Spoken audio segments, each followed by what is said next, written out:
This law firm marketing strategy has proven to increase revenue by an average of 44%. Think about that. If you made $1 million last year, then you'll make $1.44 million this year just by using this strategy. And after 13 years of marketing law firms, this is the only tactic that I've ever seen that consistently prints money for both small and large law firms. And I know it works because in addition to literally writing the book on how to grow a law firm using social proof, I've had hundreds of clients who have used this tactic to generate life-changing sums of money for their law firms. Now, the strategy that I'm talking about is getting as many Google reviews as humanly possible. And you may already have a lot of Google reviews, but you're still going to want to watch this video because there's a good chance that Google will remove your reviews if you didn't get them the way that I'm going to show you. And don't kid yourself, just because they're legitimate reviews from real clients doesn't mean that Google won't review them. But don't worry, in this video, I'm also going to cover how to get your reviews back when Google removes them. I'm also going to show you how to buy negative review insurance for your law firm to prevent negative reviews altogether. And on the off chance that you do get a negative review, I'm going to show you how to use it to earn even more money for your firm.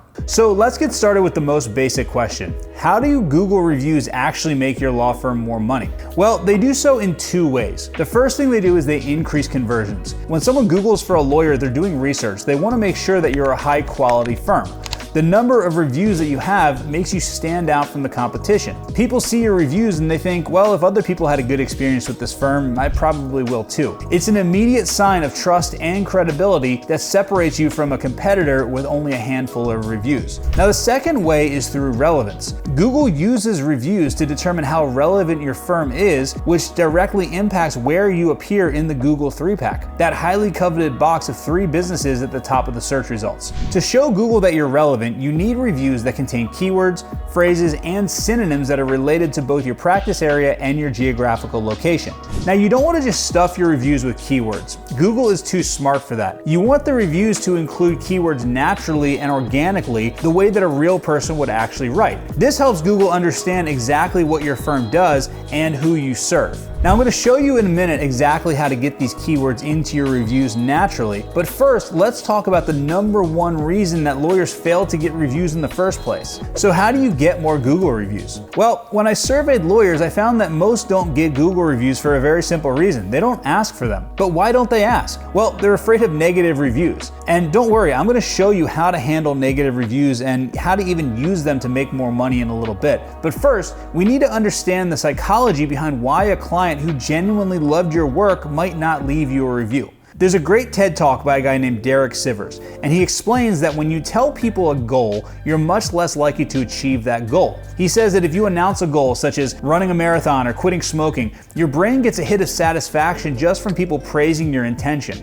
You feel like you've already accomplished something even though you haven't actually done anything yet. So I believe the same thing happens for reviews. You ask a client for a review and they say, yeah, I'd love to, you did a great job for me. And in that moment, they actually do intend to leave you a review. But by saying yes, they get the satisfaction of having helped you, and their brain enters what's called a social reality that gives them the sense of accomplishment, a sense of actually leaving the review without following through with the review. And the truth is, there's actually nothing in it for them other than the satisfaction of knowing they helped you, and just by saying yes, they've already gotten that satisfaction. So this makes it far, far less likely that they're actually going to go ahead and leave you the actual review. That's why somebody has to have something in it for them to get the review. Now, you can't pay your clients, so the easiest and the most ethical way to do this is to pay your staff to get the reviews for you. Now, that might sound controversial, but you're not paying clients for reviews, you're paying your staff. You're paying your employees a bonus for doing the work to get the reviews. We have clients who will pay anywhere from $25 to $100 for a single Google review to their staff. Now, this is an important investment because a study from Bazaar Voice Network found that businesses, including law firms, that have 200 reviews or more will see an increase of revenue of 44% on average. But just paying your staff isn't enough on its own. Now that somebody on your team has a reason to get the review, how do they actually make sure the client leaves a review?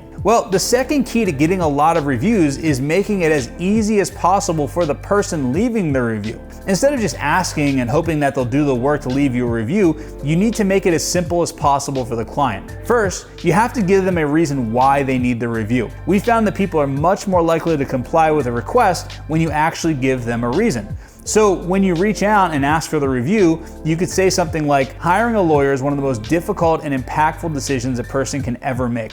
People often don't know who to turn to or who to trust. When clients like you leave testimonials, it helps other people make one of the most important decisions of their life. And we'd be grateful if you'd help all those people by leaving us a review. This makes it much more likely they're going to leave the review because now they know why you need the review. Next, you need to make the process effortless. Instead of just asking and leaving the review up to chance, send them a direct link to where they need to leave the review. This is a crucial step that removes a huge barrier because you have to remember, every time they have to do something on their own, that's work and it's less likely they're going to leave the review. But there's still another major obstacle to leaving the review: writer's block. People don't know what to say, and that's often enough to make them give up without writing the review. Now, this is where you can kill two birds with one stone. To solve writer's block and ensure that they include the keywords that you need to rank highly in Google, you can give them 5 questions to answer. The answers to these questions will become a powerful, detailed review that tells a story and naturally includes keywords that will get you to rank higher in the Google 3-pack. The questions are: number 1, what was the problem that you had before you hired our law firm? Number 2, why did you pick our firm over all the other firms in the market? Number 3, what did we do for you? Number 4, what were the results? And number 5, how did these results impact your life?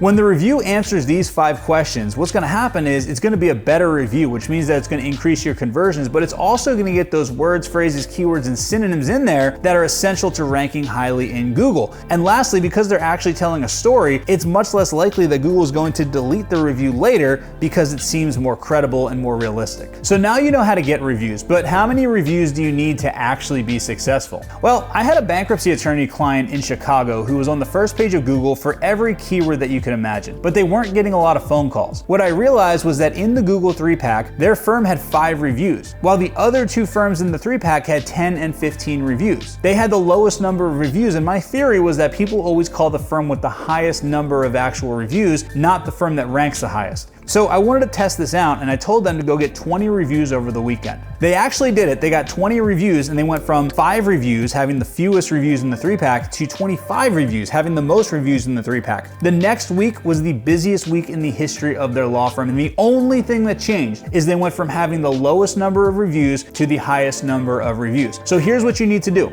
Go to Google and search for the most important keyword for your law firm.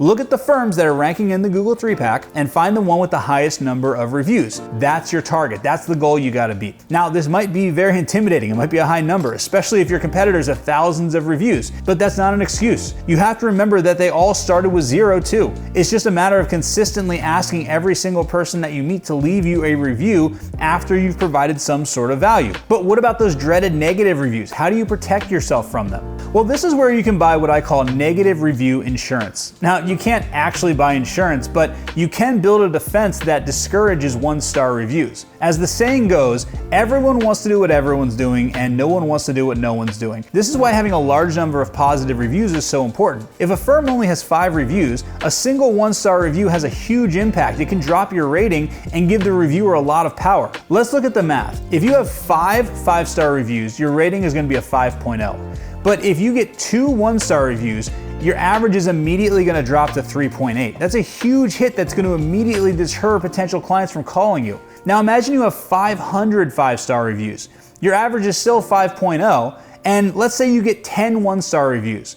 Your average is only going to drop to 4.9. Even though you got 5 times more negative reviews, the impact is minimal. This also plays into human psychology. If you have 500 5-star reviews, the person is going to feel like they're the odd one out leaving that 1-star review. They'll start to question themselves. Why did everyone else have a great experience and I didn't? Your best defense against a 1-star review is to have as many 5-star reviews as possible. We've had clients who are consistently playing a game of catch up. Get a few positive reviews only to have a single negative review knock their rating down again. But if you have a lot of reviews, then you're going to be protected and you don't have to worry about this. I once had a client, a large personal injury attorney, who got into an argument with a restaurant hostess. The next day he woke up and he had 25 1-star reviews. Now luckily for him, he already had over 1,000 5-star reviews, so his rating didn't even change. If he'd only had 5 reviews, this would have been a disaster for his business. So what happens when you do get that 1-star review? Well, in a minute I'm going to show you exactly what to do, but the most interesting thing is that a 1-star review can actually make you more money if you handle it properly.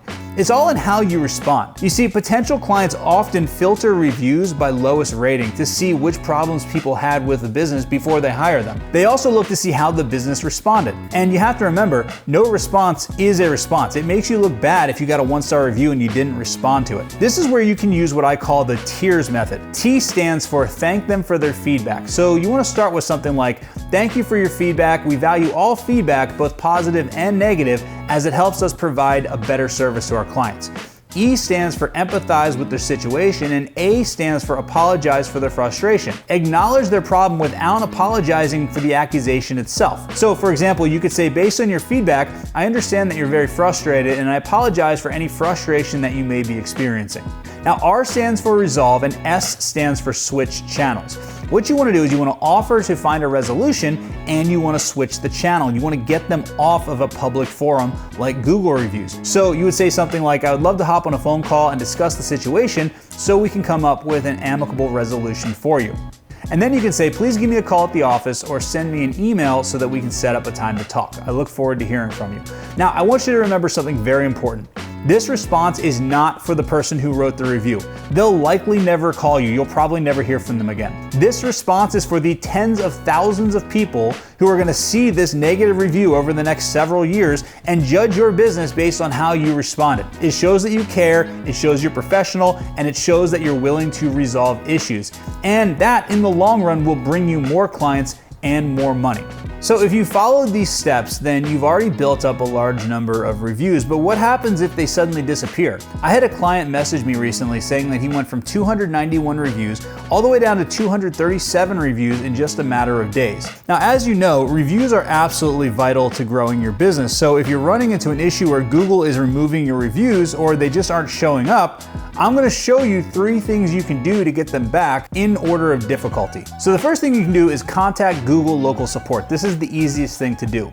Just go to Google and search for Google Local Support. Click on the Local Services Help button and then scroll down to the bottom of the page and click Contact Us. From there, you can chat with or email a representative and explain the issue. And I've talked to many lawyers who have used this method successfully. And while you can't always call them anymore, this method is back and it works. They took it away for COVID and it seems like it's back now. This doesn't always work, and sometimes it depends on the representative that you get, like all customer service. But this should be the first thing that you try because it requires the least amount of effort. Now, the second thing you can do is you can contact the clients whose reviews were removed and ask them to add a selfie or a picture to their review. If the first method doesn't work, this is the next step. All you have to do is ask your clients to update their reviews and add a picture of themselves with you or a picture that's relevant to the review. I had a client who did some legal work for me and I posted a review for him, but it never showed up. And we tried to figure out why, and then I just kind of had an idea. I was like, let's take a selfie and post it with the review so that Google sees that this is actually a legitimate review. Well, we did it, and now the review has stayed up for several years. And the only thing I did was added a picture.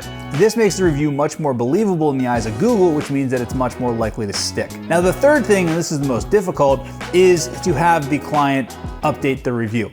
The reason that Google removes reviews in the first place is that they're concerned about legitimacy. They're trying to combat fake accounts and review farms that have popped up to artificially boost rankings. So Google cranked the spam filter up, and sometimes legitimate reviews get caught in the crossfire. Now, the best way to combat this is to make the review believable so that Google's algorithm has no choice but to push it live. To do this, you can send your client an email or a text message. You can say something like, your review got removed and it's a shame because reviews like yours are so important. It would help tens of thousands of people if you would do us a favor by updating your review on our Google profile. And you can even take the liberty of writing the updated review for them, telling their story and then sending to them so that all they have to do is edit it, copy, and paste it. You can use the exact same format and answer the same questions that I mentioned before. And it might even be helpful to send them a Loom video showing them exactly how to edit and update their review. Now, if you do all of this, you will most likely get your reviews back. And in the future, by using the other strategies that I talked about, you'll be much less likely to lose reviews in the first place.